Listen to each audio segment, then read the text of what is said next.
અમદાવાદ શહેરના reserve bank road વિસ્તારમાં આવેલા એક દવાખાનામાં થયેલી ચોરીનો ભેદ એલસીબી ઝોન 1ની ટીમે ઉકેલી નાખ્યો છે. પોલીસે ચોરીને અંજામ આપનાર મુખ્ય આરોપી રાજકુમાર શર્મા અને તેના સાથીદાર બ્રિજ કિશોરની ધરપકડ કરી છે. ચોરીની સમગ્ર ઘટના સીસીટીવી કેમેરામાં કેદ થઈ હતી. આરોપી રાજકુમાર શર્માએ ચોરી કરવા માટે અનોખી મોડસ ઓપરેન્ડી અપનાવી હતી. તે દર્દી બનીને હોસ્પિટલ પહોંચ્યો હતો અને કમરમાં દુખાવો થતો હોવાનું કહીને ડોક્ટરને બતાવવાનું નાટક કર્યું. ડોક્ટર અને તેમની પત્નીનું ધ્યાન ચૂકવવા માટે તેણે ડોક્ટરે પહેરેલી ઘડિયાળ સારી છે તેમ કહી બંનેને વાતોમાં ઉલઝાવી રાખ્યા અને દવાખાનામાંથી 50,000ની રોકડ રકમની ચોરી કરી લીધી. ચોરીને અંજામ આપ્યા બાદ આરોપી રાજકુમાર શર્માએ આ રૂપિયામાંથી નવો આઈફોન પણ ખરીદ્યો હતો.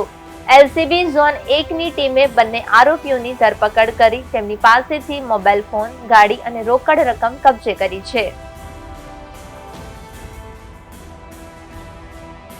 અમદાવાદ શહેરના વાડજ પોલીસ સ્ટેશન વિસ્તારમાં 30 નવેમ્બર 2025ના બપોર પછીના અરસામાં આરોગ્ય કેન્દ્ર નામનું પ્રાઇવેટ ક્લિનિક ધરાવતા ડૉક્ટર પ્રવીણભાઈ આચાર્યના ત્યાં બે ઈસમો દર્દી તરીકે આવે છે.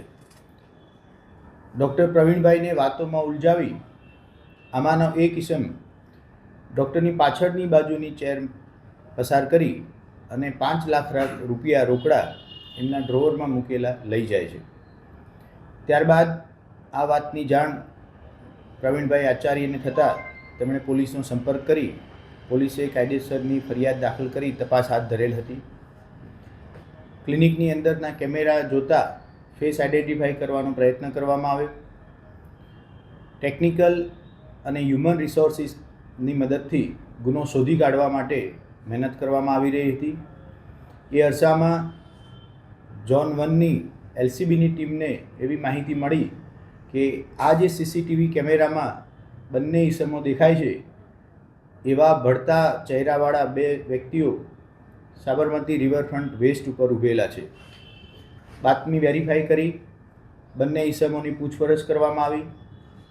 અલગ અલગ પ્રયુક્તિથી પૂછપરછ કરતાં છેલ્લે બંને ઈસમો ભાગી પડેલ અને પોતે પ્રવીણભાઈ આચાર્યના ત્યાં એમની નજર ચૂકવી 5 લાખ રૂપિયા રોકડા ચોરી કરેલનું કબૂલેલું હતું.